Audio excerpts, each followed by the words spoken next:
Recording right now. This meeting is being recorded. Good evening, good morning, and good afternoon to those who are listening to this session, depending on your time zone.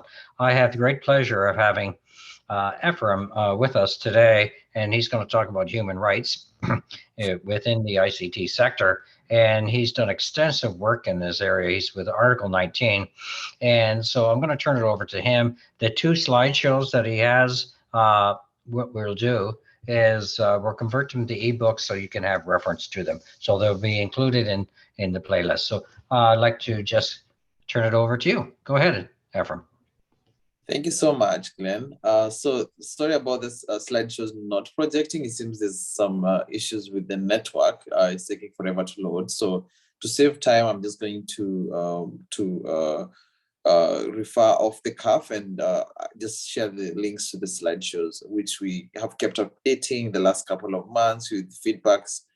So basically, background, I'm a lawyer and I'm interested in the intersection of technology and society and development. So I'm very excited to have this conversation.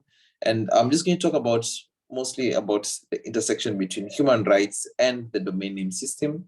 So why does it matter? Because the DNS is an obscure layer of the internet that doesn't have as much visibility as other layers have had in the past. The social layer and other layers that there's more and more scrutiny around it. So why does it matter? So one, I'll give a background. So the internet has various layers. So there's people who say that there are 4 layers. There's people who say there's more layers, but basically the layers include the social, the infrastructure, among other layers, the content layer. So the DNS is a very obscure layer without without as much attention as compared to the other layers. People don't even realize there's something called the DNS. People just know there's Facebook, there's Twitter, there's TikTok, and the other social layers that exist. So one, the DNS is governed by ICANN. I'm sure you might have heard about ICANN, which is the Internet Corporation of Assigned Names and Numbers. So basically, ICANN is a global organization that is non-for-profit that exists to deal with the domain name system, to provide policies and guidance on how the domain system is managed. So in March of 2014, the US government announced intention to transfer and transition stewardship of ICANN and essentially functions of a department called IANA, Internet Assigned Names Numbers Authority, to the global multi-stakeholder community. And since then, there was a lot of work to try and ensure that this transition also ensures that there were, even as ICANN is being transitioned to the global world, a global multi-stakeholder community, respect for human rights are embedded in it. So that work led to the creation of the human rights core value in the ICANN bylaw.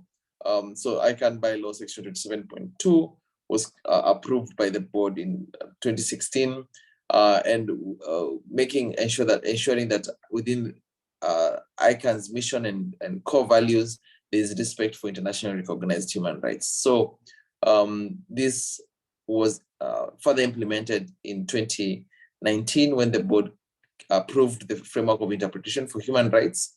From then on, human rights are respected in the DNS system, or should be respected as part of ICANN bylaw.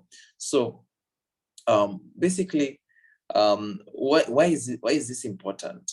So just to point out, there are various responsibilities that exist for all the stakeholders that are part of the internet ecosystem. So at the DNS level, the human rights concerns include, for example, how do registrants, registrars, and others, how do they interact with each other, and how do registries protect the privacy of registrants? So when you're signing up for a domain name with your credit card, how do these registries protect your human rights, and how your privacy and your data, how do they ensure that it's protected? And then what are your rights? For example, if a registry refuses to register your domain name, you propose to register a domain name and they refuse. So what are your rights? And then second, how do ccTLDs prohibit domain names? So for example, certain names being banned and others, for example, being on this let's say blacklist, for example. How are they created? So this is some of the questions.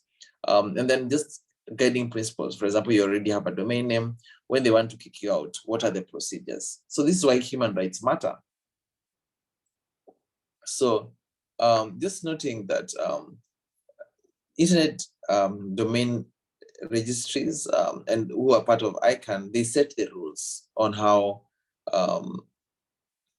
registrars and others are able to sell domain names to the public. So registrars, they sell the domains to the public, but there are rules which they are governed by, which are approved by registries, and registries get into contracts with ICANN. So this is how it trickles down to this level, whereby how you as a person who just wants to create a domain name, how are your rights? How are you interacting with ICANN by extension, or with your local registrar? So this is why human rights matter. And so lately also this conversation about content regulation. So for example, if you have content that is quote unquote questionable, should this content be taken down? What are the procedures? So this is why human rights matter. And there's currently a lot of conversation around DNS abuse, which is ICANN is trying to come up with a much clearer definition of what it is, what it's not. But basically, it's initially been meant to touch on issues such as spamming, phishing, malware, and botnets. But of late, there's more conversation around content. So when you post certain content, is that DNS abuse? So these concerns are the things that are making it much more complicated on how to deal with this issue. So just looking at this, at human rights at the DNS level, and basically the ICT level, why it matters. It matters because the world, especially if you noted during the pandemic period, everybody moved online. So the question became, how do your rights get respected even in this online environment? So this is very concerning, and we have I have been involved in a lot of research on the topic, and some of the research which every person keeps asking is why is this not covered as much? So this is something which is important to point out, that it's a niche and complex topic. As I've mentioned, I have 2 sets of slides, 75 pages and another around 30 pages. So I'm just trying to rush through and have a conversation that is not too complex, because I noticed through this school, there's people who are who don't have knowledge of the ICANN ecosystem or the DNS ecosystem in detail. But if I go in too much detail, it would be out of scope and maybe boring for a minute. So I think I'm going to leave it to Glenn so that we have an interactive conversation from now, and then I'm going to share the slides with you, Glenn, so that you can convert them into an ebook after this.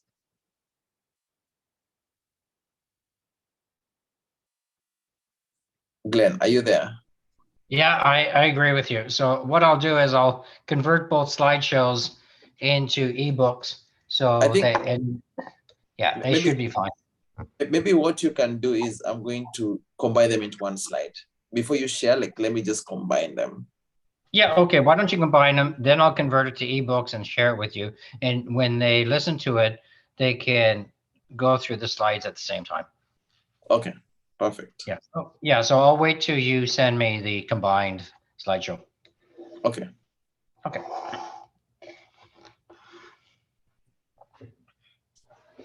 So yeah, I'll be happy to answer any questions. Do you have any questions, or I can send you the slides, I think.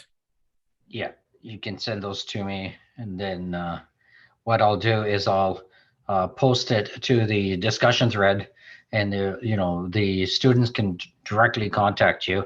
And I take it your emails in the they can contact you by email. Is that okay? Yes, that's fine. I'm going to ensure I include that in the slides. And actually, thanks so much for this conversation, because this conversation has made me think of how to further simplify the course, because this course is what I intend to put on ICANN Learn. I've been working a bit hard to get this up. So yeah, I've just thought of how to combine these slides in a way that takes care of newcomers and veterans. So that those who are veterans can skip. Yes. Some sections, and those who are newcomers can go through the entire course. It's the thing about learning. Sometimes it's too much information, sometimes not enough, and sometimes it's right in the middle, but it's hard to please everybody. Yes. Yeah. So yeah, that's the balance I'm trying to achieve. That's right. Okay. I think I'm going to end it there if you don't have any question.